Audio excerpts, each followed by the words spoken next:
Manhã Cidade Política. Apoio Sismuc Regional e blog do Mário Flávio. A política de A a Z.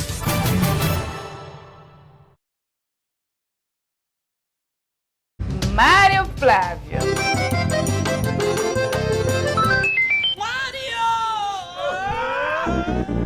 Pois é, Renata, a gente recebe aqui com muita satisfação o superintendente da Sudene, Danilo Cabral, né, que tem uma agenda importante aqui hoje em Caruaru. Muito bem, hoje acontece o primeiro encontro regional dos setores têxtil e de confecção em Caruaru. O evento é promovido pela Sudene, que vai divulgar aí ações na busca para fortalecer esses setores tão importantes. Então, para trazer detalhes desse encontro, como o Mário falou, a gente recebe aqui com muita felicidade o superintendente da Sudene, o Danilo Cabral. Danilo, seja bem-vindo mais uma vez aqui ao estúdio da Rádio Cidade. É uma satisfação recebê-lo. Bom dia. Bom dia, Renata. Bom dia, Mário. Primeiro, agradecer o espaço, né, que a Rádio Cidade abre aqui para a gente poder falar dessa intensa agenda que a gente vai cumprir aqui hoje em Caruaru. Agradecendo aqui em nome de Rodolfo aqui o espaço, né, que a gente tem aqui de vocês. Não é um evento específico, na verdade a gente tem um conjunto de atividades hoje que a gente vai desenvolver, daqui a pouquinho a gente vai fazer a abertura, essa é a principal agenda, que é o primeiro encontro regional do setor têxtil de confecções, lá no auditório do Centro de Convenções, no Senac. Mas além disso, e vamos falar disso aqui, a gente ainda tem agendas também aqui na Associação Comercial, nós temos uma agenda na Associação Comercial, a SIC. Vamos também ao Distrito Industrial, visitar empresas que são incentivadas pela Sudene. No meio da tarde a gente tem ainda uma atividade no Armazém da Criatividade, que é uma parceria nossa com a UPE no ambiente de inovação, também para o setor têxtil. E terminamos a nossa agenda à noite com encontros tanto com a CDL como também com o Sindicato de Lojas. Nós viemos também aqui escutar, enfim, todos aqueles que fazem os setores produtivos aqui também de Caruaru e da região do Agreste, né, para a partir desse novo desafio que a gente tem, assumindo aí a superintendência da Sudene, sobre a confiança do presidente Lula, do ministro Valdez Góes, a gente poder aproximar a instituição. Eu disse quando assumi a Sudene, Mário e Renata, a gente falou aqui algumas vezes também, né, que o desafio maior da instituição é reposicionar a Sudene. A Sudene, que historicamente foi um órgão muito importante para o Nordeste brasileiro, fundada lá atrás por Celso Furtado, ela teve um papel relevante até ali o meados da década de 80, 90, e depois ela foi perdendo um pouco, como o conjunto dos órgãos de planejamento do Brasil perderam a sua relevância. E nos últimos 4 anos a gente viu esse órgão se distanciar ainda mais do Nordeste brasileiro a partir de uma relação tensionada que nós tivemos aí com o governo do presidente Bolsonaro. Com a eleição do Lula, a gente viu o Nordeste ter novamente uma oportunidade de mostrar ao país que nós somos parte da solução do Brasil e não do problema. A gente, quando Lula foi presidente nos seus primeiros mandatos, a gente cresceu mais do que o Brasil. E agora a gente tem esse ambiente político hoje favorável, não só o ambiente político, como também um ambiente, eu diria também até da pauta que está posta aí da sustentabilidade.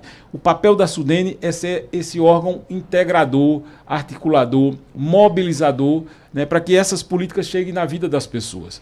A gente tem instrumentos para isso, né? A Sudene tem um papel relevante no financiamento do setor produtivo no Nordeste. A gente dispõe de fundos constitucionais, ou seja, recursos que são executados através de parcerias com bancos públicos e privados. O Banco do Nordeste é um exemplo disso. Da ordem de 40 bilhões de reais por ano para atrair gente que queira gerar emprego aqui na região. E incentivos fiscais, que é outro mecanismo que a gente tem também, né, para tirar a conta de quem quer empreender e gerar também a oportunidade de emprego. Mas, além disso, a Sudene tem um papel também de trabalhar o planejamento. Essa é a tarefa, inclusive, que ela foi concebida lá atrás pelo próprio Celso Furtado. Pensar o Nordeste de longo prazo. E esse encontro de hoje, do setor de confecções e textos, é um movimento para que a gente possa estruturar melhor o planejamento desse setor da economia. A gente, sempre que ouve falar em Sudene, a gente é sempre com muita nostalgia. É isso. Né? Essa geração de agora ainda não viu a Sudene em pleno desenvolvimento. É o que todo mundo quer. E o que as pessoas falam muito... Algo que remete muito à indústria da seca. Eu não sei se é por causa daquela música do Luiz Gonzaga, a Voz da Seca, né? Que ele faz aquele apelo junto com o Zé Dantas. Seu doutor nordestino... Isso. Dizem que, inclusive, foi inspiração desse movimento, inclusive na época da Sudene também.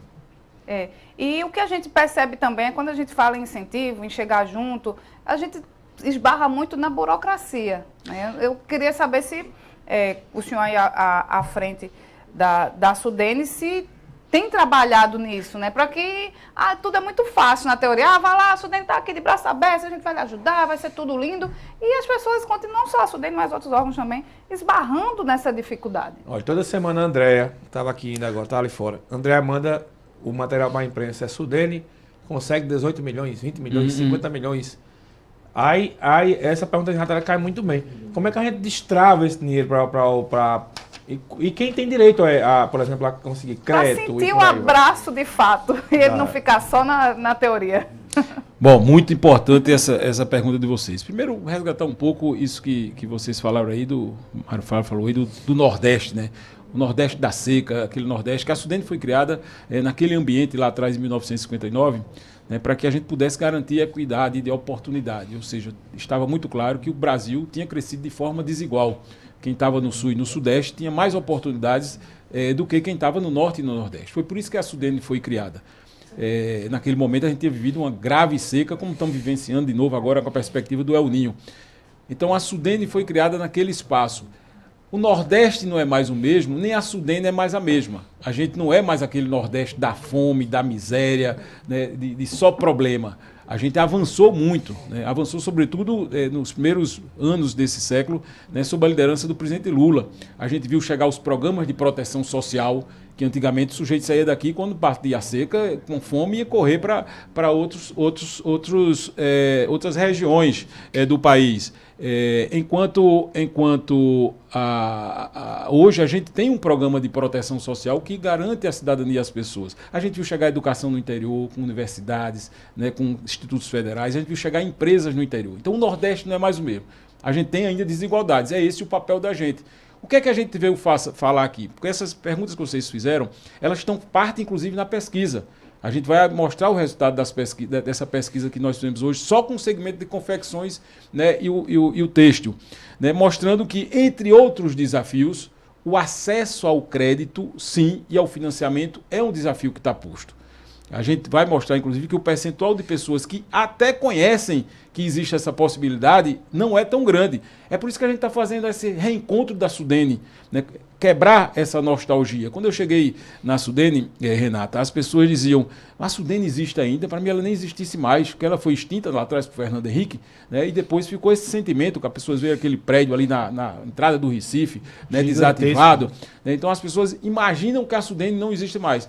O que nós colocamos como desafio, foi a orientação que eu recebi do presidente Lula e do ministro Valdez, é reencontrar o Nordeste com o Brasil e reencontrar a Sudene com os nordestinos. E foi isso que nós viemos fazer aqui. Apresentar à instituição, na verdade, aqueles que produzem, para tirar esse tipo de entrave. Esse ato de hoje, inclusive, a gente vai lançar um programa que a gente está chamando aí de linhas de desenvolvimento, ele é específico para o setor de têxtil e de confecções. Nós estamos falando aqui, enfim, quem é desse Agreste, eu sou aqui do interior também, eu sou de Surubim, a gente conhece isso aqui. Nós estamos falando aqui para um segmento que chega hoje a 26 cidades aqui do Agreste, né, que gera aí quase 300, 400, até um número aí meio impreciso disso, porque tem tanta gente na informalidade, né, mas que produz aí algo em torno de 5 bilhões de reais de investimentos. Ou seja, é um setor muito importante, mas ele precisa ser melhor estruturado. Então, para que a gente pudesse fazer essa estruturação, a gente fez um estudo. Eu acredito na ciência, eu acredito na pesquisa, e foi isso que a gente foi fazer. A gente contratou uma consultoria para estudar o setor têxtil e de confecção, não foi só aqui, foi no Nordeste, porque ele está presente em outros estados do Nordeste brasileiro. E a gente está apresentando um resultado que aponta o que é necessário do ponto de vista de principalmente 4 eixos que a gente está colocando aqui. A questão de acesso ao mercado. Tem muitos desafios ainda que precisam ser colocados, não só do ponto de vista da infraestrutura, da conectividade, né, do e-commerce, transporte, enfim.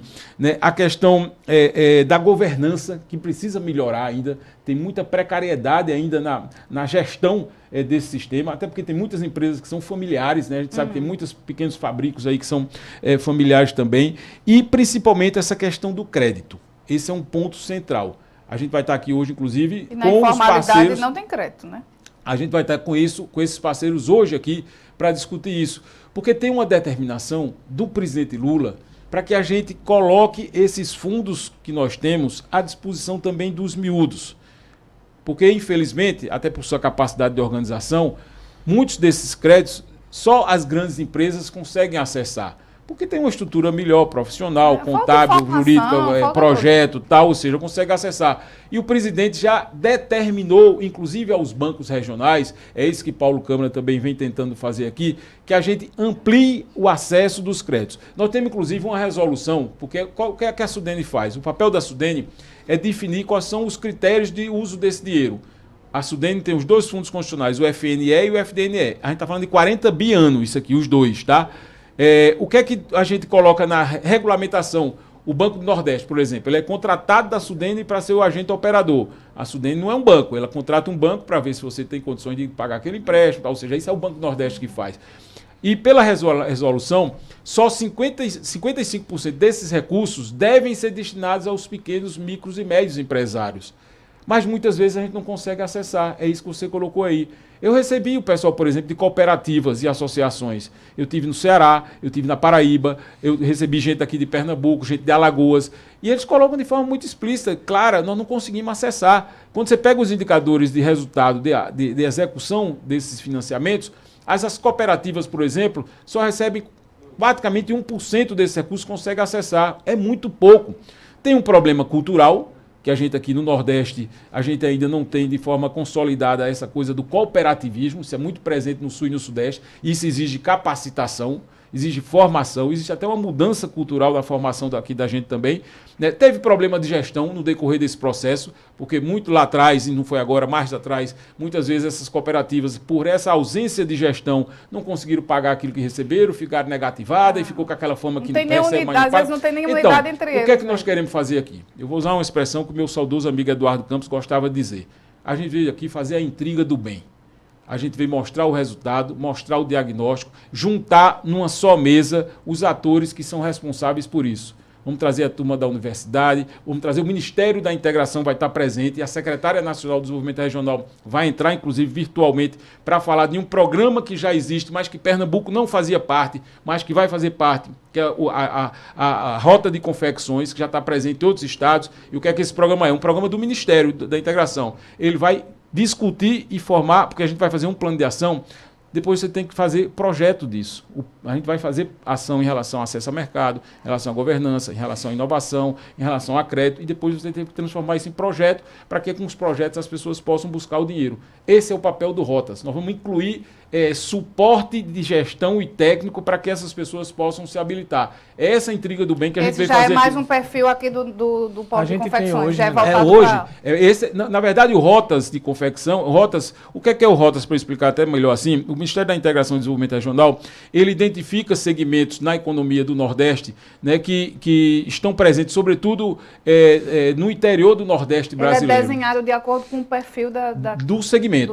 Vamos ter suporte técnico, é gente que vai chegar junto para poder estruturar isso, ter um comitê de governança, de gestão desse recurso, elaborar uma carteira de projetos, quais são os projetos que são importantes para isso, e chamar os agentes operadores de financiamento, seja o BNB, seja o BNDES, seja o Banco do Brasil, né? Para que eles apresentem projeto para isso, entendeu? A gente tem hoje uma mudança aqui no Polo de Confecções, é o seguinte, de uma história chamada Balcão, né, que está sendo criada em Santa Cruz do Capibaribe, né? Estão sendo montados grandes galpões, e nesses galpões, né, as pessoas vêm e elas compram lotes de mercadoria. Por exemplo, lotes de camisa que eu estou usando aqui, lotes da calça que você está usando. E elas compram num preço mais barato para revender.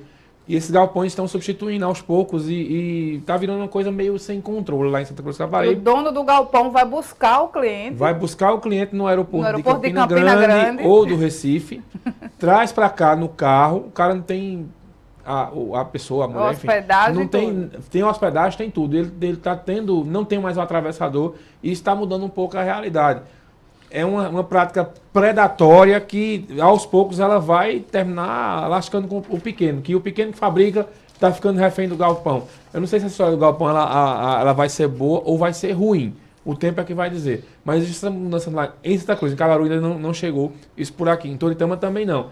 Mas uma coisa que eu percebo, não sei se vai ser discutido hoje lá, nesse momento que vocês vão estar, é que há cada um por si nas cidades. Você falou aí na intriga do bem. Mas não há uma união de Santa Cruz, de Caruaru e Toritama nesse sentido de fortalecer o polo de confecções. Cidades, né, que não são mais a Feira da Sulanca, ela muda para sexta-feira em Santa Cruz.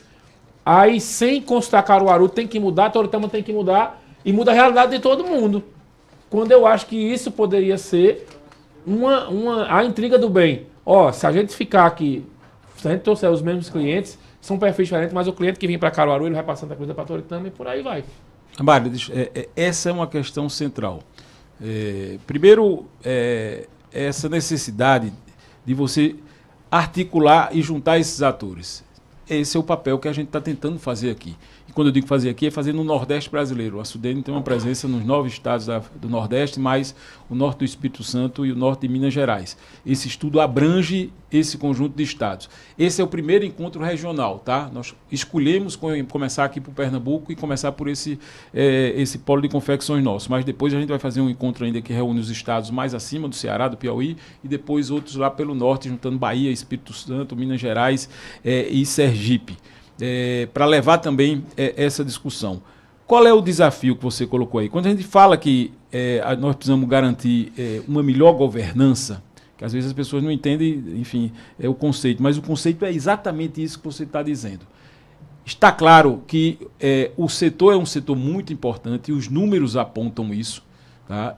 Ele tem muitos desafios, mas também tem muitas oportunidades. Então, a gente está vivendo hoje uma dinâmica no mundo que nós precisamos estar constantemente revisando esse tipo de relação, inclusive do ponto de vista do mercado. A pesquisa apontou, por exemplo, que a gente tem um polo de confecções, né, que ele é muito local ou regional no máximo.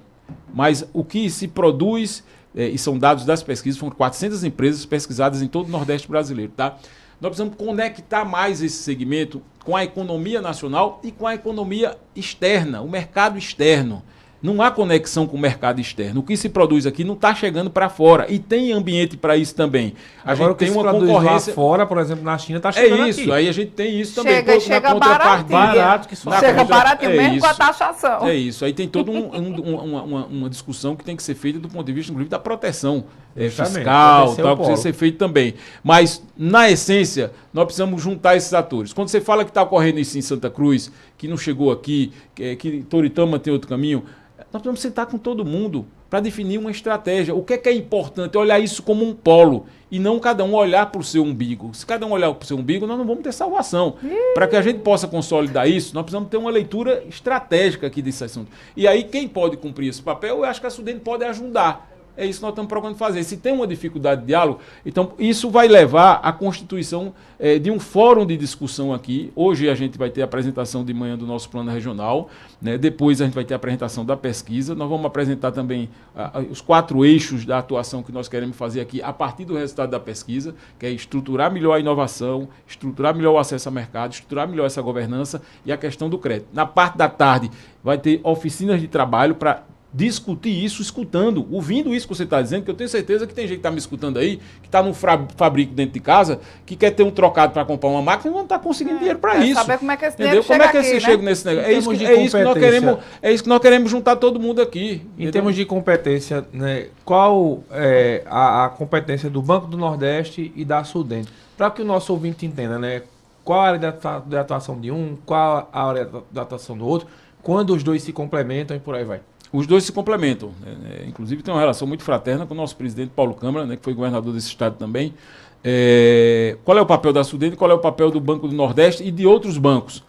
A Sudene ela é responsável, né, por definir as diretrizes de como deve ser aplicado os recursos que a gente tem nos fundos constitucionais. Esses 40 bilhões que a gente tem, a Sudene é que diz, e quando eu falo a Sudene, não é a Sudene pessoa física Danilo, é o Conselho Deliberativo da Sudene, que é formado por todos os governadores da área de atuação da Sudene, ou seja, 11 estados, com a participação do setor produtivo, dos empresários, dos trabalhadores, enfim. Esse é o conselho que se reúne e diz, olha, esse recurso deve ser gasto dessa forma.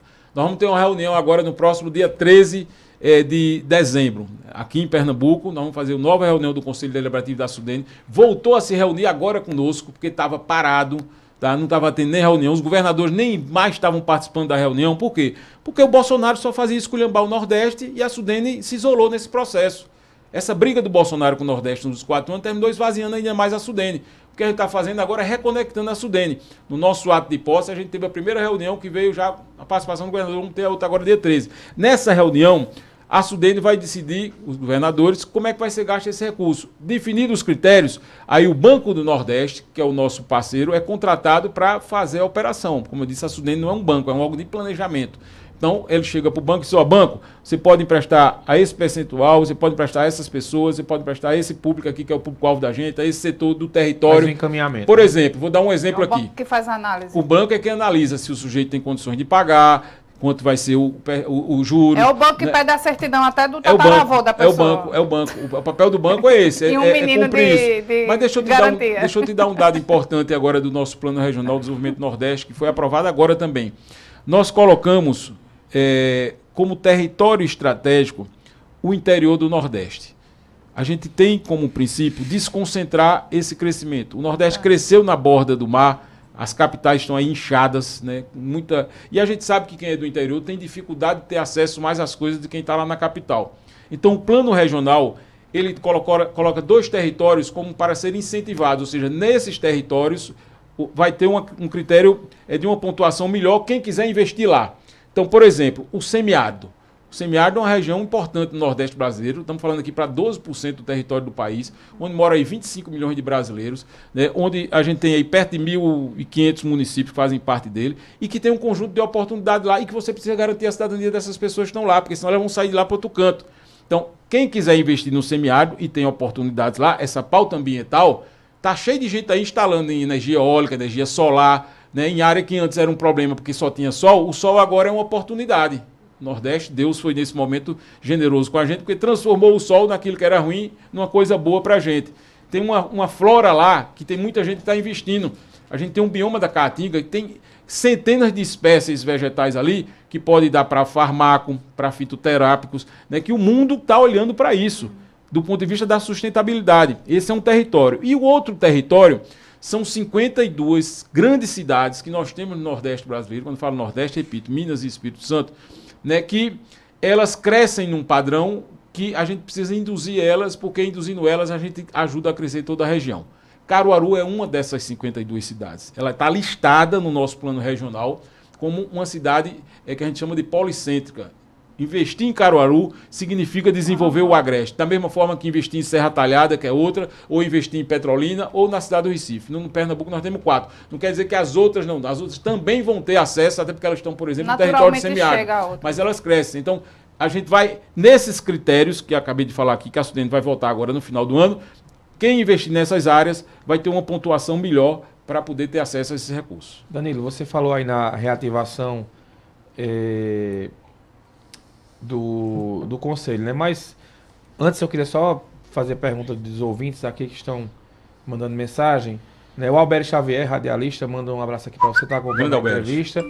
E também aqui, bom dia, Mário, sou José Marinho de Bezerros, estou passando para parabenizar a gestão da Sudene, do superintendente Danilo Cabral. E o Fagner Alexandre pergunta, Danilo, quem fiscaliza a destinação de fundo e quais as políticas para que não ocorra corrupção? É o Fagner que pergunta aqui na mensagem. Essa é muito importante, essa Fagner, né? Isso. Fagner não é o cantor, mas a pergunta dele foi muito importante. Deixa eu te dizer. De Panelas também, Rubem, está mandando um abraço grande para você, Rubem, tá acompanhando a entrevista. Grande Rubem. Na verdade é o seguinte, a gestão, como eu acabei de dizer aqui, ela é feita pelo Banco do Nordeste, tá? Ou os outros bancos, Banco do Brasil pode ser feita também, ou seja, eles têm como tarefa já de fazer todo o acompanhamento e a fiscalização desses recursos. A pergunta dele é importante porque lá atrás a Sudene se viu envolvida em muitas denúncias de corrupção. Isso foi o que levou, inclusive, Fernando Henrique lá atrás, eu acho num ato, enfim, que não foi o adequado, a acabar com o órgão. Se tem um problema lá, corrige o problema, mas você não pode acabar com o papel que ele tem importante para reduzir as desigualdades regionais. A diferença entre o remédio e o veneno é a dose que você dá e mata, né? Foi feito lá atrás uma dose que matou a Sudene e acabou com esse espaço de articulação que ela tinha. Então, agora, por conta até inclusive daquilo que nós passamos, nós temos hoje uma estrutura muito mais organizada, né, que permite essa fiscalização. O banco é o agente operador, ele tem a tarefa de inclusive, fiscalizar isso, porque ele também tem fiscalização, inclusive do Ministério da Economia, enfim, que olha o resultado contábil dele, como foi feita essas operações. E nós queremos intensificar essa fiscalização, né? A gente quer aqui, inclusive, colocar à disposição também das pessoas. Nós temos ouvidoria que cada fundo desse, se você passar numa placa dessa aí, a gente mudou até agora, tá? Isso é uma resolução da nossa gestão. Nós estamos obrigando a que coloquem nas placas um contato da ouvidoria para que as pessoas possam denunciar. A gente acredita no controle social, o controle da população. As pessoas olhando lá, sabendo que tem um problema lá, vai estar lá na placa, que tem a placa de financiamento da Sudene, uma forma dele falar e, ao mesmo tempo, ele poder ajudar a Sudene a fiscalizar. Então, esse é o movimento que a gente tem feito aí também na fiscalização, além dos órgãos de controle que também fiscalizam tão só a Sudene como os bancos. Danilo, você falou em registrar aqui a presença da ex-deputada Laura Gomes, né, que chegando aqui no estúdio, vai juntar o Rafi Edelon e também o Marcelo Gomes e o pessoal da assessoria. O Danilo, você falava aí na questão de reunir o conselho e dos governadores. Até o Alberes que mandou essa mensagem aqui. Perguntar para Danilo se já houve uma conversa dele com a governadora Raquel ou se o governo Raquel já procurou Danilo para conversar. A gente pergunta isso porque vocês foram adversários na eleição passada, né? Você foi candidato a governador, acabou tendo uma votação muito boa, mas não foi ao segundo turno. Enfim, como é que está o relacionamento com o governo do Estado? Porque muita gente reclama desse possível isolamento de Raquel, que não conversa com a classe política e por aí vai. E a preocupação é sempre aquela. Se eu for fazer algo, aqui é o Polo de Confecções do Agreste, a terra de Raquel, né? Fazer alguma coisa vai beneficiar esse setor e, ao mesmo tempo, termina esse benefício vindo para a gestão do governo do Estado. A gente torce muito para que não seja dessa forma, mas às vezes isso acontece. E a gente tem certeza aqui que vocês não são desse perfil, que vão trabalhar para não dar certo. É claro, a Sudene está aí, foi recriada, está com força total, justamente pelo contrário, mesmo porque o presidente Lula tem um interesse muito grande no Estado de Pernambuco. É isso. Vocês gostam dessa conversa, não, minha gente? É importante, né? Só deixou para o finalzinho? Não, mas deixa eu falar, é muito importante, né? Eu acho que é necessário, inclusive, isso. Né? Todo mundo sabe, enfim, as pessoas acompanharam, no passado nós disputamos a eleição aqui no governo do Estado de Pernambuco, aqui eu estive, enfim, conversando com vocês sobre isso. Né? O povo de Pernambuco, de forma soberana e respeitando a democracia, a gente lutou para que a democracia fosse preservada, né? Porque teve gente que lutou para que ela não existisse mais. A gente respeitou o resultado. E a partir disso, o que é que eu tenho que dizer? Quem assume qualquer tipo de função pública, né, quem vai assumir uma responsabilidade, inclusive pela delegação do povo, tem o dever de passar do processo eleitoral, que é um episódio para que o povo escolha o caminho que ele queira seguir, as pessoas se desarmem do espírito eleitoral e passem a olhar as pessoas. Né? O que é que a gente pode fazer desse espaço público para transformar a vida das pessoas? É isso que eu tenho procurado fazer. É essa orientação que eu tenho, não só da fala, mas da atitude, né, do presidente Lula. Quem olha o que Lula está fazendo para o Pernambuco, se você fosse dessa política antiga, atrasada, lá de trás, né, imaginava que ele estaria não sendo correto, porque Raquel não votou em Lula. Raquel foi contra Lula na eleição aqui. Né? No primeiro turno ficou aqui sem falar nada para ninguém, não era carne, não era peixe, ficou ali meio em cima do muro, mas o fato é que a gente tinha um debate no Brasil que era um debate divisor, a quem queria democracia e quem era contra a democracia. Eu não vou retomar esse assunto aqui. Mas passada a eleição, o que é que Lula fez?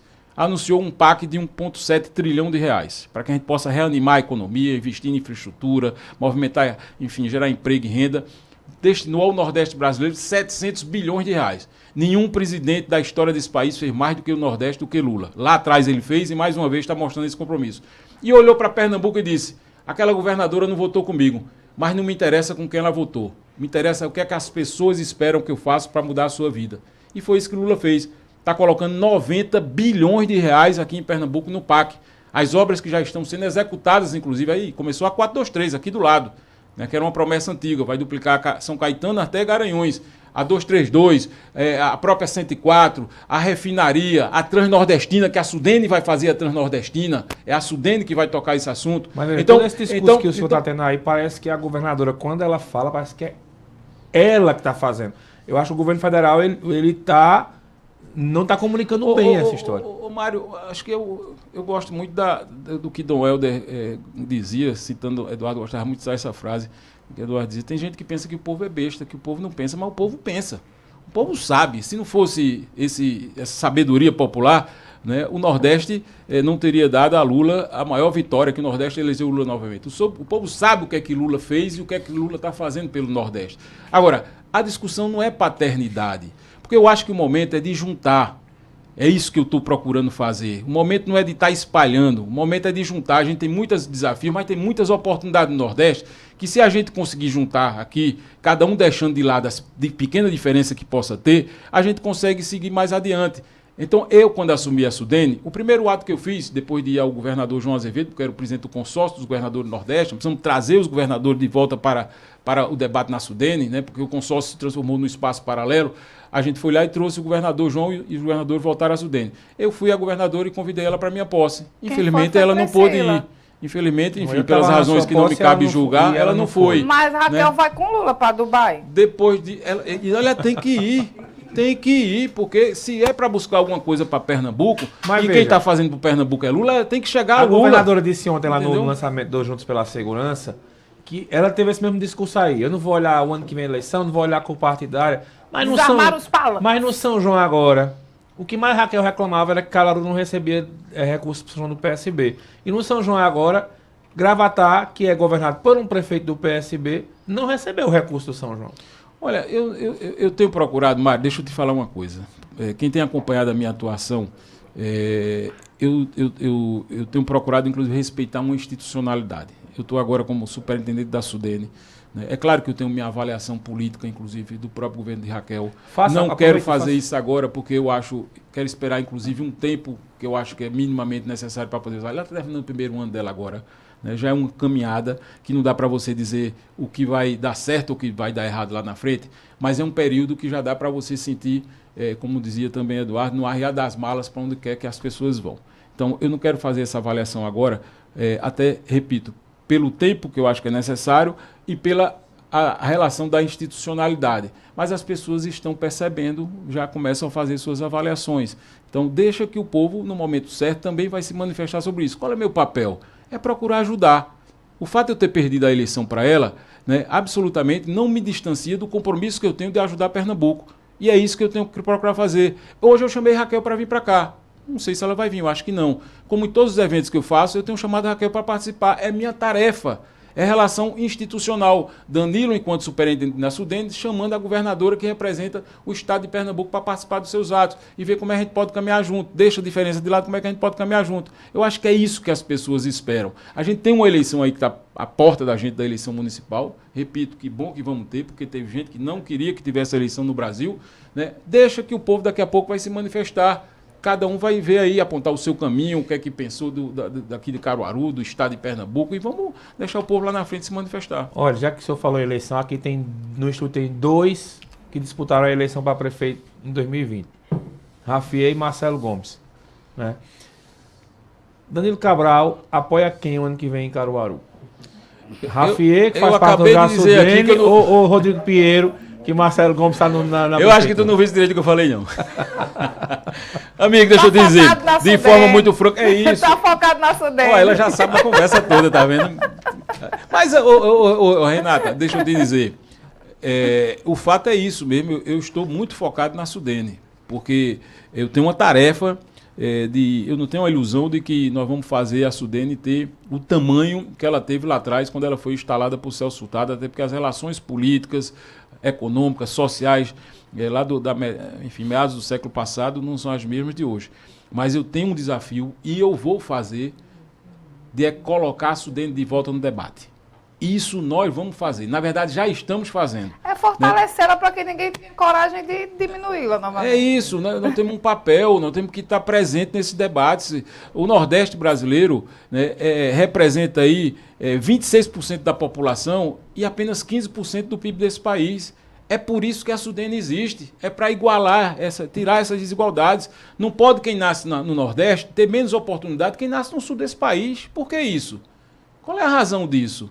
Não tem. E a gente tem um ambiente político hoje, repito, liderado por um presidente que tem compromisso com essa região, que permite a gente voltar a fazer o Nordeste crescer mais do que o Brasil, como mostrou lá atrás quando Lula foi presidente. Agora, se a gente ficar aqui só com fofoca, com futrica, com que, para cá, e eu não estou dizendo que isso não é uma coisa que precisa ser feita, mas vamos fazer isso no momento certo. Lá na frente, virada do ano aí tem uma eleição, vamos deixar que as pessoas falem. Nesse momento, o foco é 100% Sudene. Eu quero é atrair emprego, gerar renda, trazer empresa para se instalar aqui. Eu quero animar o povo do Nordeste, animar os pernambucanos, olhar para frente, ter fé e esperança no futuro. É isso que a gente precisa fazer, minha gente. A gente está saindo de um momento duro da vida do mundo. Essa Covid jogou a gente para baixo. E a gente tem uma oportunidade agora de dar uma alavancada nesse estado novamente. Eu quero me colocar à disposição. Quem precisar da ajuda de Danilo Cabral para fazer alguma coisa para melhorar a qualidade de vida do povo de Pernambuco, conte comigo. É isso, só esse é o meu papel. Olha, o Gil José elogia a sua fala, diz que o momento é de união mesmo e Caruaru precisamos de mais unidade. Não é que eu gosto de falar de política, não, nem de eleição. O senhor foi vereador, foi deputado federal, conhece o legislativo e teve um relacionamento, né, com os prefeitos e também com o próprio governador Eduardo e com o próprio governador Paulo Câmara. E queria ser o governador do estado. Vamos voltar para a política de novo. E não é futrica nem coisa. É o que aconteceu ontem. Lançamento do projeto de segurança do estado, que vem substituir o Pacto pela Vida. Tem os vídeos, se você quiser costurar a entrevista com eles. Isso, o material que você fez. Isso. Aí a gente tem lá um evento daquele de extrema importância. Na minha opinião, o Estado vive um caos de segurança, né? A gente vive casos de violência. A gente tem 19 prefeitos, nenhum deputado federal, nenhum senador, só 18 deputados estaduais.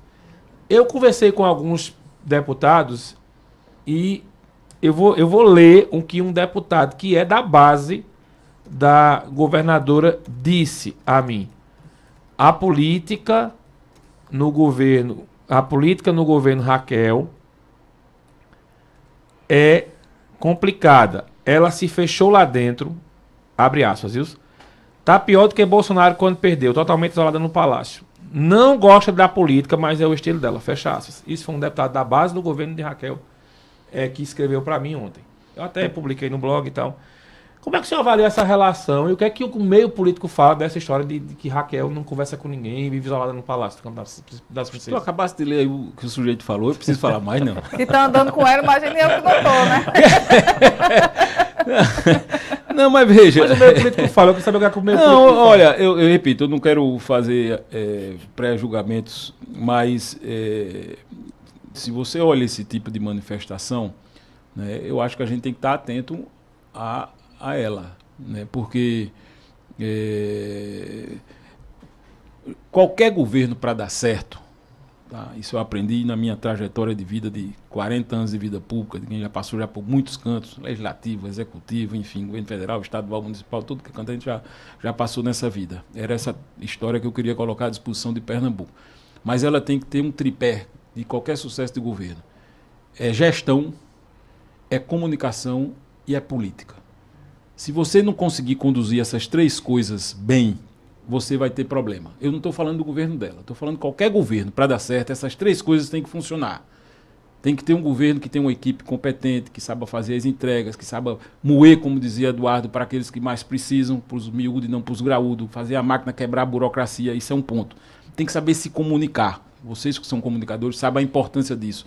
Chegar na vida das pessoas, né, entender o que está sendo entregue, como é que você está agindo a favor da mudança da vida delas e fazer a política.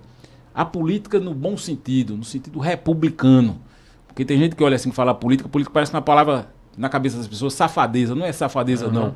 É essa capacidade de você ter de conversar, de dialogar, tudo de buscar parceiro, de você construir entendimento onde for possível construir, né? Onde não for possível, você muitas vezes vai por caminhos diferentes, é natural na política também. E o que eu vejo dos atores da política são críticas em relação ao governo dela. Isso eu estou falando do que está na imprensa, né? Você abre os jornais, tem problema de Raquel com a Assembleia. Semana teve um bate-boca passada do presidente dela, né, sobre a questão do orçamento. Você abre os jornais, tem um depoimento do presidente do Tribunal de Contas criticando a relação com o governo Raquel, que não consegue fazer o quê. Você fala com prefeitos, muitos reclamam da dificuldade no acesso da relação. Né, você está ouvindo aí a bancada da própria sustentação dela está com esse tipo de situação. Ou seja, tem alguma situação aí que precisa ser aperfeiçoada, porque você não está conseguindo fazer do espaço, que é o espaço institucional, né, para agregar, para juntar. Aparentemente é isso. Então, para dar certo, gestão, comunicação e política. Se qualquer um desses não der certo, lá na frente a gente vai ver o povo respondendo a isso. Mara, a gente tem uma pergunta aqui do Paulo Roberto, de Catende. Ele pergunta se existe algo na Sudene voltado para Mata Sul. Existe para todo o Nordeste Nesse modelo, brasileiro. né, que tem aqui. Nesse caso de hoje, o assunto nosso aqui é confecção, né, que não está presente na Mata Sul. Né, mas nós temos instrumentos e que estão presentes na Mata Sul, né, de investimentos que são feitos através dos fundos da Sudene e também de desonerações a partir dos incentivos fiscais. Empresas que estão lá, por exemplo, o setor sucroalcooleiro, né, que é muito presente na Mata Norte e Mata Sul, é um setor incentivado. O setor do turismo, né, que é muito forte no litoral sul, são setores, hotéis, que nós temos incentivos para se instalar hotéis lá. Ou seja, todos os segmentos da economia, de alguma forma, elas podem dialogar com o papel da Sudene. O desafio nosso, eu tenho feito isso também aqui em relação até a Pernambuco, Nata, as pessoas se aproximarem mais da instituição. Eu não sei se por conta desse tensionamento passado que teve, houve um afastamento. Uma das primeiras agendas que eu fiz aqui em Pernambuco, inclusive fui pessoalmente 2 vezes, foi a FIEP, a Federação das Indústrias do Estado de Pernambuco, fui à FEComércio, né, conversar com o Ricardo, né, com o Bernardo. A gente foi na CNI, tivemos uma reunião com toda a direção da CNI, né, para trazer o setor produtivo de volta, mostrando que a gente pode ser parceiro. Eu estou procurando fazer a política. Se tem gente que não está fazendo, eu estou procurando fazer. Tá certo. Informação, né? Tem que ter informação, comunicar bem. Fundamental. Multiplicadores. Fundamental, acabei de dizer. Senão Gestão, nada, informação, comunicação. Pode ter todo o dinheiro do mundo. É por isso que eu vim para cá, sabendo da audiência de vocês. Quero agradecer a Rodolfo, a Adolfo aqui essa oportunidade, né? Porque eu sei da audiência que a Rádio Tem uma Cidade assessoria aqui. boa, viu? A Andréia manda todo dia, ó. Agradecer essa oportunidade aqui, que a gente vai ter que dar uma carreira mesmo, porque agora 9 horas já está chegando a hora da gente. Já chegou. Mas eu vim fazer a comunicação aqui, de fato, com vocês, né? Para que a gente possa explicar essa nova fase, como é que a gente está vendo o que está acontecendo no Brasil, no Nordeste, como é que a Sudene pode ajudar as pessoas. Fundamentalmente é esse o nosso papel, mudar a vida das pessoas. Muito bem. Muito obrigada, Danilo Cabral, superintendente da Sudene, mais uma vez por sua presença aqui no estúdio da Rádio Cidade. Obrigado, Renata. Obrigado, Bom Mário. evento. Mais uma vez, Rodolfo, Adolfo. Né? Eu quero aqui manifestar minha gratidão. Espero voltar muitas outras vezes aqui. E a equipe Rádio Cidade está lá acompanhando. Daqui a pouco a gente tenta ao vivo de lá também. Roda a vinheta.